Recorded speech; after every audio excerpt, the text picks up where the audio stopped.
Samantala, kaugnay po sa isinasagawang pamamahagi ng tulong sa mga nasalanta ng Bagyong Enteng, makakapanayan po natin Department of Social Welfare and Development Assistant Secretary at tagapagsalita Irene Dumlao. Asek Dumlao, magandang umaga po. Welcome sa Unang Balita. Magandang umaga, Ivan. Magandang umaga din po sa lahat ng sumusubaybay ng inyong programa. Kahapon po sa monitoring ko sa public briefing, nabanggit ninyo may nasa 60,000 yung mga nasa mga iba't ibang evacuation centers.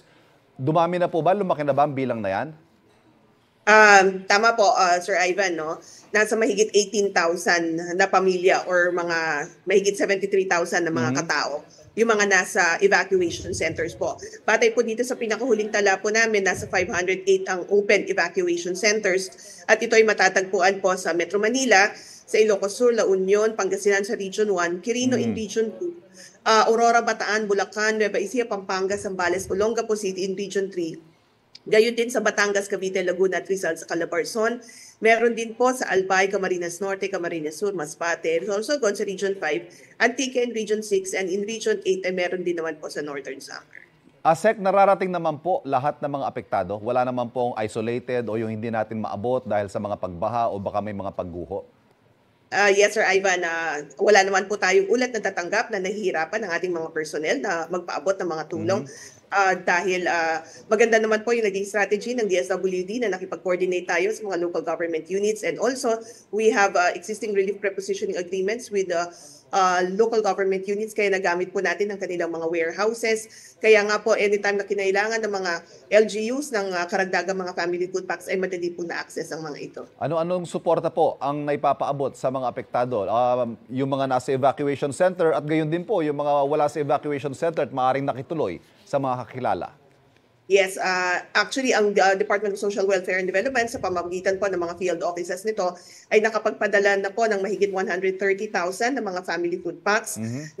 Nagpadala na rin po tayo ng mga family kits, hygiene kits at kitchen kits, lalong-lalo na nga po sa Region 8. And patuloy po tayo nagpapahatid ng karagdagang tulong sa mga local government units. Ngayong umaga po, no, nagre-release o nagdi-dispatch po ang ating National Resource Operations Center ng karagdagang pa pong mga food packs. Nabanggit nyo rin po, pati yung mga stranded, nabibigyan po ng tulong. Meron pa po ba mga stranded anywhere in the country?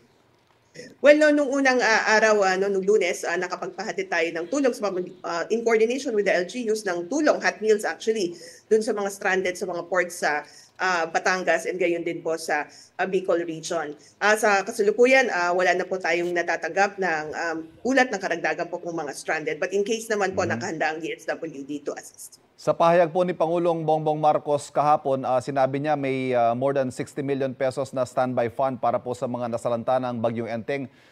The way it's going, sa tingin niyo po ba, sasapat ba yun o kailangan pa natin ng karagdagang pondo?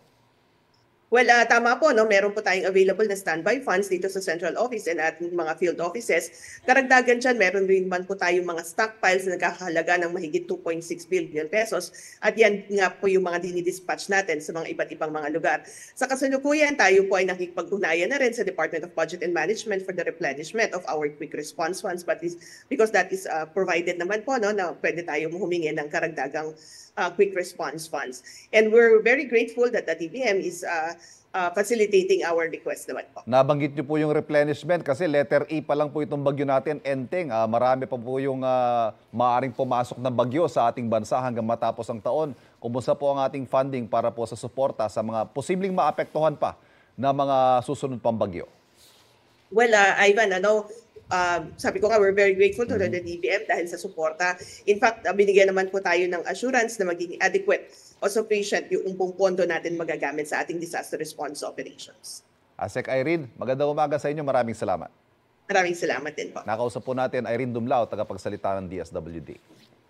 Kapuso, para laging una ka sa mga balita, bisitahin at mag-subscribe sa GMA Integrated News sa YouTube. Sa mga kapuso abroad, samahan nyo kami sa GMA Pinoy TV at sa www.gmanews.tv.